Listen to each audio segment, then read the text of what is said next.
Hi guys, welcome back to my channel. Today we're bringing you another training. I get so many messages from you, lovely messages from you girls, complimenting the trainings and saying how valuable they are when you implement them into your sales calls, which I love to hear.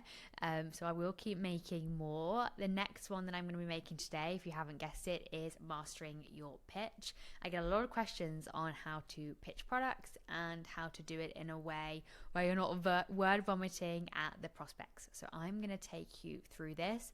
It's going to be a very short but sweet training. We're going to take you through everything you need to know at its most simple form. This is how I like to teach. This is how I teach the girls in my program in the Female Sales Accelerator. We do not need to overcomplicate things. We do not need to do crazy tricks.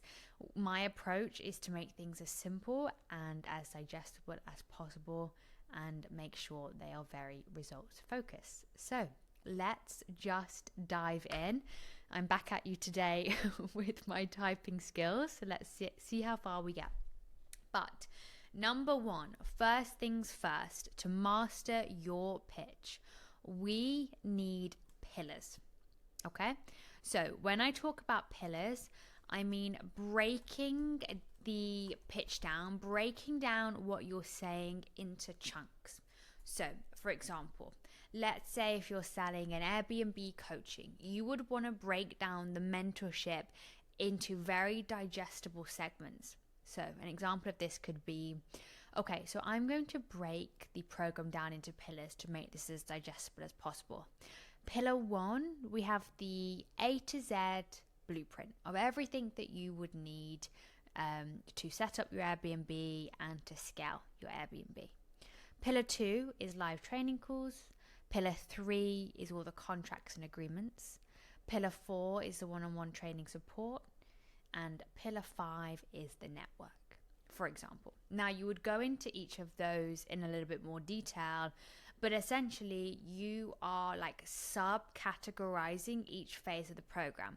So instead of just like word vomiting and doing like a 20-minute pitch on all the different areas that the program offers without giving like structured breaks, this is going to really help the prospect take in the information, not feel overwhelmed, and make sure that they can remember it and it's digestible to them, so you don't get hit at the end of the call with, yeah, so I just need to think about it because it's a lot of information.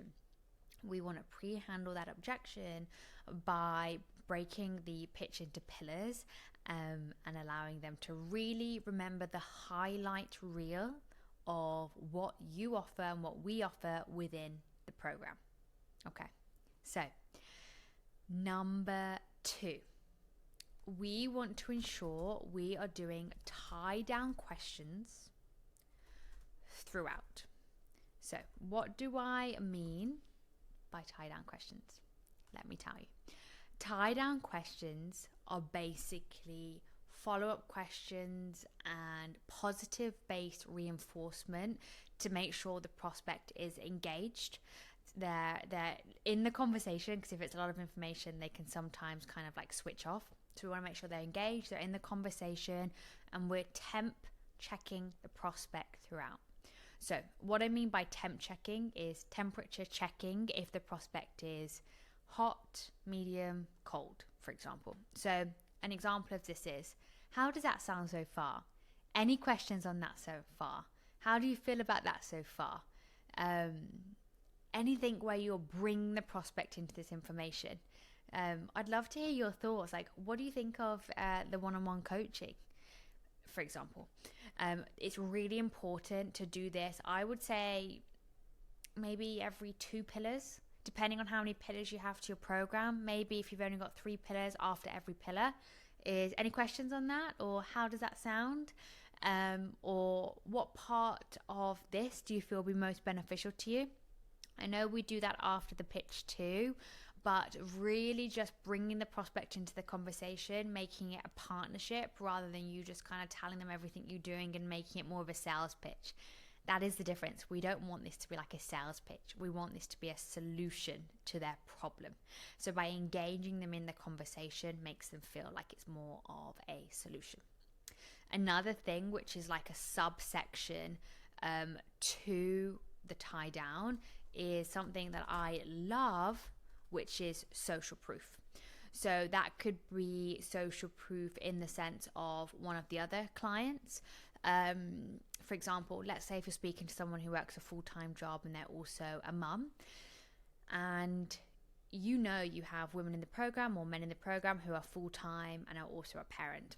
You could maybe add a bit of social proof through your pitch and say, and the program is self-paced, as we have a lot of women in the program actually who work full-time. They're also busy mums, so it's important to make sure that it's well structured and that you can kind of visit it in your own time. Something like that is a sprinkle of social proof to make sure the prospect knows, okay, this is actually tailored for me. I can do this too, by showing other people in their shoes do it or have done it and have seen success. And last but not least, number 3 in mastering your pitch is we want to create a link between what the prospect wanted and what you offer. So what the prospect wanted and what you offer. Okay, so we're going crazy. So what do we mean by this? So what we mean is we want to make sure in the discovery we ask the prospect, what is it you're looking for in a program? Like, what are you looking for in a mentorship? Or what support do you feel you would need? That is super important. One, to make sure that we can offer what they're looking for. Let's say if your program offers no one-on-one and this prospect really needs one-on-one, then it's probably not the right fit, or vice versa. So, and then we want to use that link in the pitch. So if we're talking about one-on-one, you can be like, and they really want one-on-one. Remember, Lucy, when you mentioned you want, you feel you benefit from a lot of one-on-one support and that kind of personalized approach. Well, I love that you said that, because within the program, we actually offer daily one-on-one support where you could message your coach, send them questions, send them properties, and really work with the experts who's been there and done it to help guide you through. What are your thoughts with that? So, see what I did? You're creating the link between what they wanted and what you offer.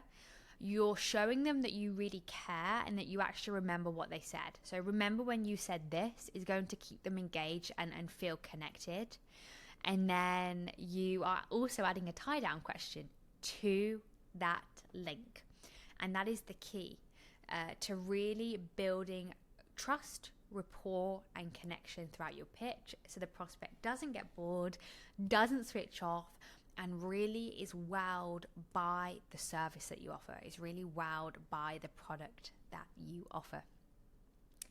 And that is it, guys. That is my 3-step process to mastering your pitch. I know you'll find this super valuable. When I started selling in pillars, it really, really did change the game for me. It makes things so much more easy, so much more digestible for both you and the prospects who are not exhausted. And it really shortens things down. We don't need your pitch to be too long. We don't want to bore the prospect. We just want to get straight to the point. And I know this will absolutely help you do that. So let me know what you think in the comments. I'd love to hear it. Let me know if you try this in your sales calls and how you find it. And if you like this approach and like the other trainings that I have, and you're looking to be part of the Female Sales Accelerator, where you can master the art of sales the feminine way, then there'll be a link in my bio. You can fill out the form, you can book a call with myself or my team, and we can book a call and discuss further. See you in the next one. Bye, guys.